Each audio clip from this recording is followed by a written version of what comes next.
the Cop, and the Anthem. On his bench in Madison Square, Soapy moved uneasily. When wild geese honk high of nights, and when women without sealskin coats grow kind to their husbands, and when Soapy moves uneasily on his bench in the park, you may know that winter is near at hand. A dead leaf fell in Soapy's lap. That was Jack Frost's card. Jack is kind to the regular denizens of Madison Square, and gives fair warning of his annual call.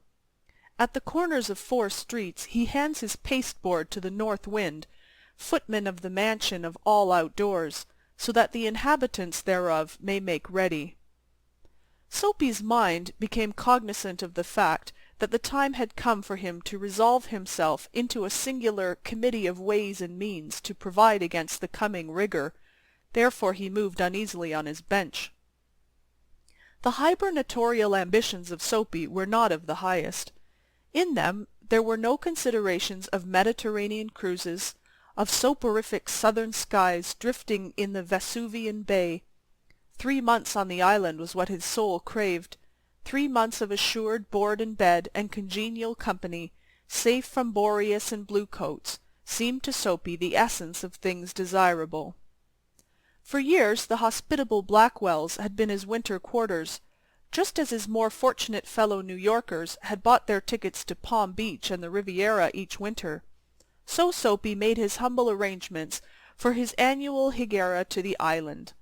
And now the time was come. On the previous night 3 Sabbath newspapers, distributed beneath his coat, about his ankles and over his lap, had failed to repulse the cold as he slept on his bench near the spurting fountain in the ancient square. So the island loomed big and timely in Soapy's mind. He scorned the provisions made in the name of charity for the city's dependents. In Soapy's opinion, the law was more benign than philanthropy.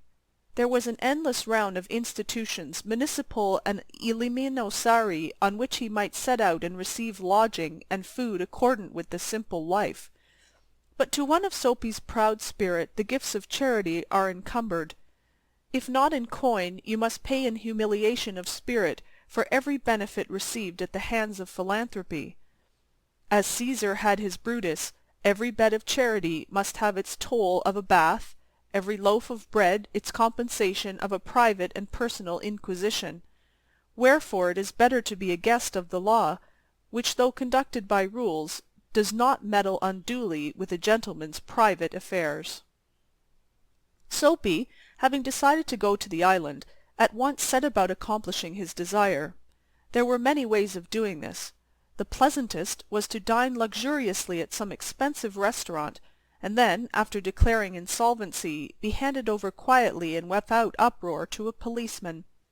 An accommodating magistrate would do the rest. Soapy left his bench and strolled out of the square and across the level sea of asphalt, where Broadway and Fifth Avenue flow together. Up Broadway he turned, and halted at a glittering café, where are gathered together nightly the choicest products of the grape, the silkworm, and the protoplasm. Soapy had confidence in himself from the lowest button of his vest upward. He was shaven, and his coat was decent, and his neat black, ready-tied 4-in-hand had been presented to him by a lady missionary on Thanksgiving Day. If he could reach a table in the restaurant unsuspected, success would be his. The portion of him that would show above the table would raise no doubt in the waiter's mind. A roasted mallard duck, thought Soapy, would be about the thing, with a bottle of Chablis, and then camembert, a demi-tasse, and a cigar. $1 for the cigar would be enough. The total would not be so high as to call forth any supreme manifestation of revenge from the cafe management. Yet the meat would leave him filled and happy for the journey to his winter refuge. But as Soapy set foot inside the restaurant door, the head waiter's eye fell upon his frayed trousers and decadent shoes. Strong and ready hands turned him about and conveyed him in silence and haste to the sidewalk and averted the ignoble fate of the menaced mallard. Soapy turned off Broadway. It seemed that his route to the coveted island was not to be an Epicurean one. Some other way of entering into limbo must be thought of. At a corner of Sixth Avenue, electric lights and cunningly displayed wares behind plate glass made a shop window conspicuous. Soapy took a cobblestone and dashed it through the glass. People came running round the corner, a policeman in the lead. Soapy stood still, with his hands in his pockets, and smiled at the sight of brass buttons. "Where's the man that done that?" inquired the officer excitedly. "Don't you figure out that I might have had something to do with it?" said Soapy, not without sarcasm, but friendly, as one greets good fortune. The policeman's mind refused to accept Soapy even as a clue. Men who smash windows do not remain to parley with the law's minions. They take to their heels, and policeman saw a man halfway down the block running to catch a car. With drawn club he joined in the pursuit. Soapy, with disgust in his heart, loafed along, twice unsuccessful. On the opposite side of the street was a restaurant of no great pretensions. It catered to large appetites and modest purses. Its crockery and atmosphere were thick, its soup and napery thin. Into this place Soapy took his accusive shoes and tell-tale trousers without challenge. At a table he sat and consumed beefsteak, flapjacks, doughnuts, and pie, and then to the waiter he betrayed the fact that the minutest coin and himself were strangers. "Now get busy and call a cop," said Soapy. "Don't keep a gentleman waiting." "No cop for youse," said the waiter, with a voice like butter cakes, and an eye like the cherry in a Manhattan cocktail. "Hey, Con!" Neatly upon his left ear, on the callous pavement, two waiters pitched Soapy. He arose joint by joint, as a carpenter's rule opens, and beat the dust from his clothes. Arrest seemed but a rosy dream.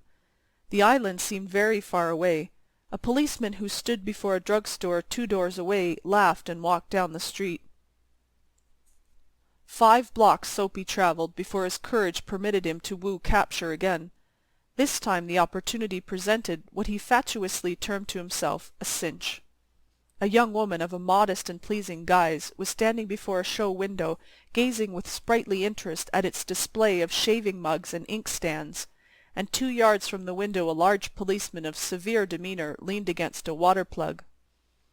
It was Soapy's design to assume the role of the despicable and execrated masher. The refined and elegant appearance of his victim, and the contiguity of the conscientious cop encouraged him to believe that he would soon feel the pleasant official clutch upon his arm that would ensure his winter quarters on the right little tight little isle. Soapy straightened the lady missionary's ready-made tie, dragged his shrinking cuffs into the open, set his hat at a killing cant, and sidled toward the young woman. He made eyes at her, was taken with sudden coughs and hems, smiled, smirked, and went brazenly through the impudent and contemptible litany of the masher. With half an eye Soapy saw that the policeman was watching him fixedly. The young woman moved away a few steps, and again bestowed her absorbed attention upon the shaving mugs. Soapy followed, boldly stepping to her side, raised his hat, and said, "Ah, there, Bedelia, don't you want to come and play in my yard?" The policeman was still looking. The persecuted young woman had but to beckon a finger, and Soapy would be practically en route for his insular haven. Already he imagined he could feel the cosy warmth of the station house. The young woman faced him, and stretching out a hand, caught Soapy's coat-sleeve. "Sure, Mike," she said joyfully, "if you'll blow me to a pail of suds. I'd have spoke to you sooner, but the cop was watching."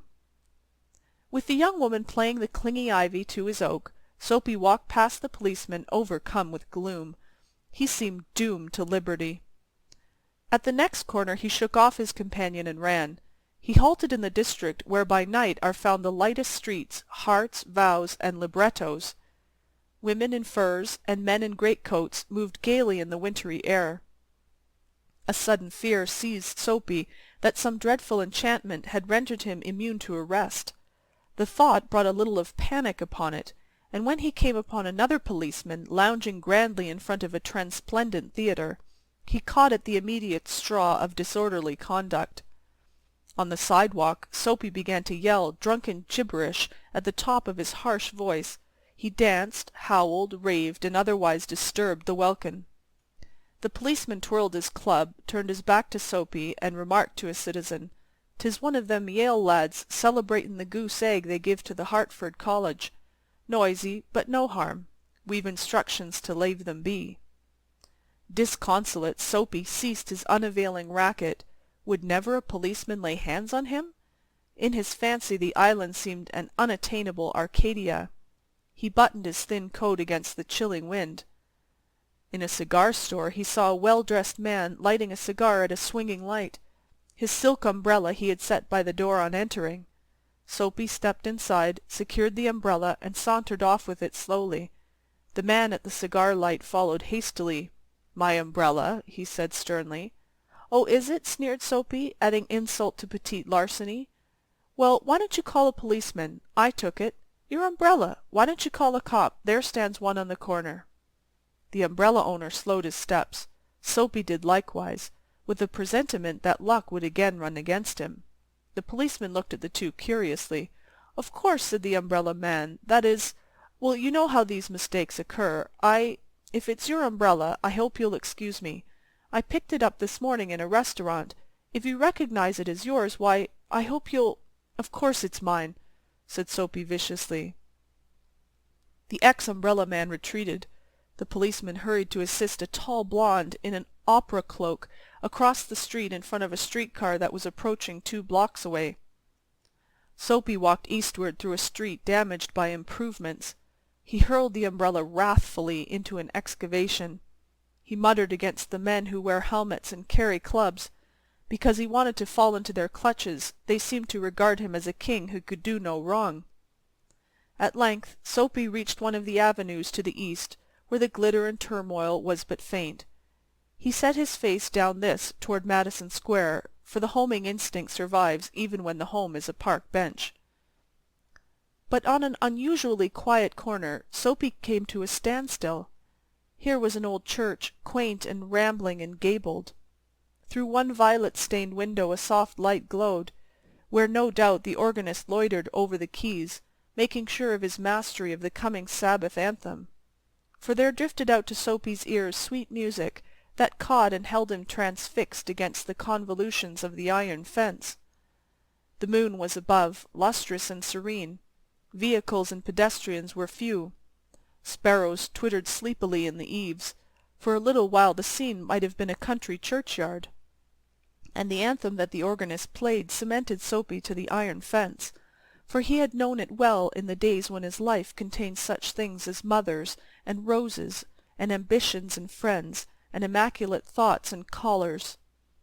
The conjunction of Soapy's receptive state of mind and the influences about the old church wrought a sudden and wonderful change in his soul. He viewed with swift horror the pit into which he had tumbled, the degraded days, unworthy desires, dead hopes, wrecked faculties, and base motives that made up his existence. And also in a moment his heart responded thrillingly to this novel mood. An instantaneous and strong impulse moved him to battle with his desperate fate.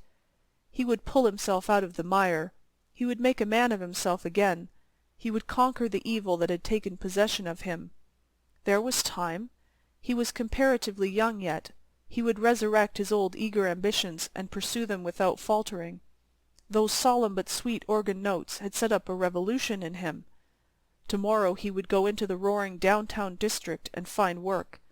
A fur importer had once offered him a place as driver. He would find him tomorrow and ask for the position. He would be somebody in the world. He would— Soapy felt a hand laid on his arm. He looked quickly around into the broad face of a policeman. "What are you doing here?" asked the officer. "Nothin'," said Soapy. "Then come along," said the policeman. 3 months on the island," said the magistrate in the police court the next morning. End of Chapter 9. The Cop and the Anthem.